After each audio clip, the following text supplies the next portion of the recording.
Сәлем достар, сіздермен Топқазақ. Бүгін біз сіздерге камераға түсіп қалған белгісіз жаратылыстардың екінші бөлімін ұсынатын боламыз. Сонымен кеттік.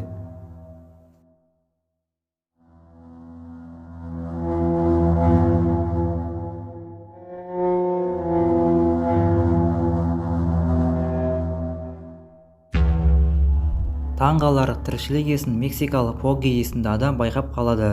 Ол достармен бірге түннің бір уағында видео түсіріп жүргенде олардың алдына белгісіз мистикалық жаратылыс жүгіріп өтеді.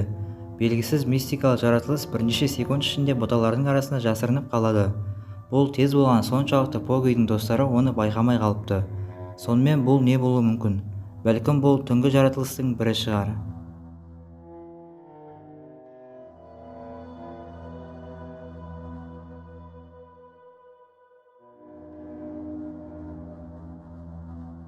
Oh, udah nyala pak, udah nyala pak. Боламыз pak. Осы видеоның авторы итімен бірге серуендеп жүргенде кенеттен даланы тұман басады. Және автор белгісіз бір үңгірді тауып алады. Жалғыз өзің осындай жерде не істеуің керек? Артқа қайту керек пе, жоқ әлде кинодағындай ішіне кіріп зерттеу керек пе? Дұрыс, ішіне кіру керек. Сөйтіп автор үңгірдің ішіне кірсе, үңгірдің іші қараңғы және жарғанаттар бар екен. Және автор тағы бір жолды тауып алады. Және ең қорқыншысы, осы үңгірдің ең шетінде қара фигура көрінеді.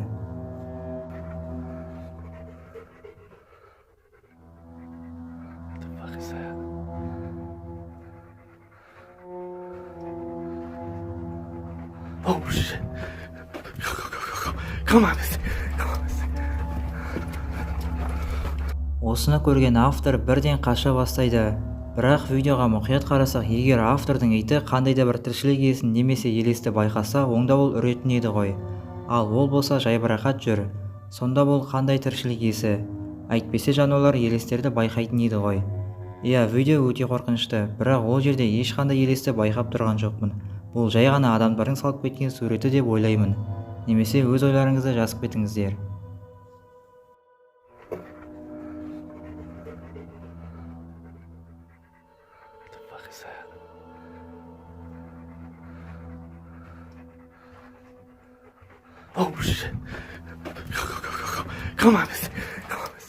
Бұл видеоны Рик деген жігіт түсірген болатын.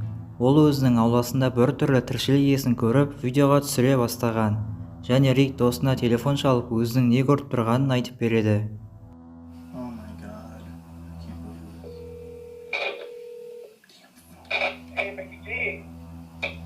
Mike, I need you. Alright, you're not gonna believe this. I got it on video now. I put the iPad in the window and now this thing's coming up to the steps in my backyard, Mike. What's going on? It's like a weird demonic looking thing and it's like a human and it's all scratched down and this is the second time this happened this week. And as I'm talking to you, this is all on recorded and it doesn't see me. I'm in that, you know, that sunroom? Should I record it? You're on record. Everything's recording now. I can see the thing. It's like looking around weird. Looking around like something out of a weird sci-fi movie. This thing is freaky. Oh my god.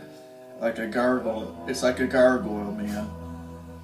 And it's like 35 feet away. And I got it on everything. Oh my god. Oh my gosh. Dude, this thing is weird. It's a demonic creature. It's not human. Oh my god, there it is, Mike. It came back. Oh my gosh. I command you to go in Jesus' name. This thing is looking weird. Oh my gosh. It went back. Рик әлі күнге дейін видеоны 100% шынайы дейді. Бірақ адамдар бұнымен келіспейді. Яғни видеоны жалған дейді. Ал сіздердің ойларыңыз қандай? Видео шынайы ма әлде жалған ба?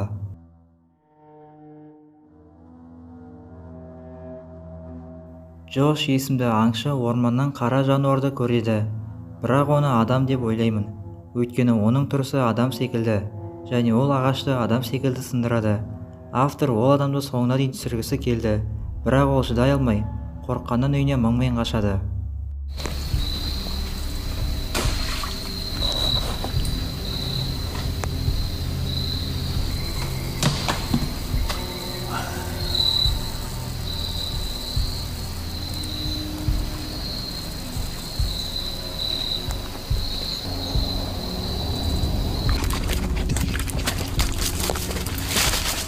Юта штатындағы Солт Лейк Ситидегі бейнебақылау камерасына ерекше тіршілік иесі түсіп қалады. Жолдың бойында мысың кемпірге ұқсайтын немесе гуманоидқа ұқсайтын келімсек жүреді, және ол бірнеше секундтан кейін жоғалып кетеді. Ал сіздер бұл видео туралы не ойлайсыздар?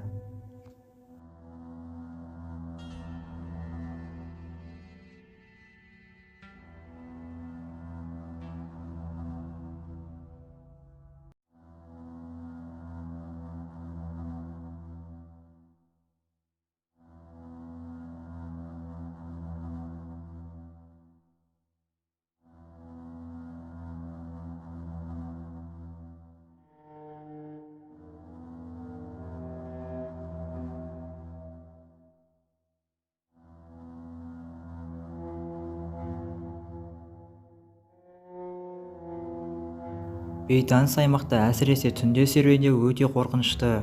Автор бұл видеоны 2020 жылдың 11 қаңтарында түсірген болатын. Бірнеше минуттық видео желі қолданушыларын қатты қорқытты. Екі жігіт орманда біраз жүріп, белгісіз қоранды тауып алады. Және олар қораның есігін ашып, ішін видеоға түсіре бастайды. Олар бірнеше секунд бойы біртүрлі дауыстар естиді. Және одан кейін алысырақ жерде біреу басын шығарады.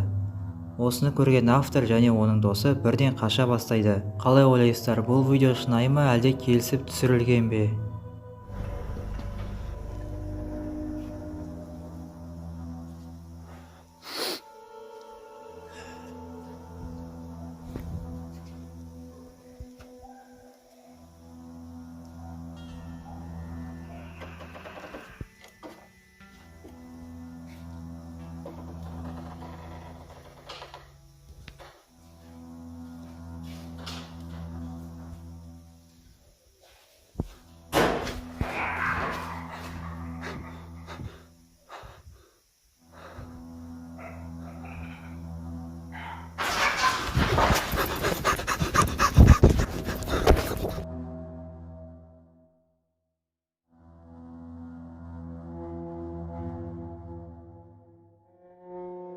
Сонымен достар, видео ұнаса, лайк басып арнаға тіркеліңіздер. Бүгінге осы, келесі кездескенше аман, сау болыңыздар.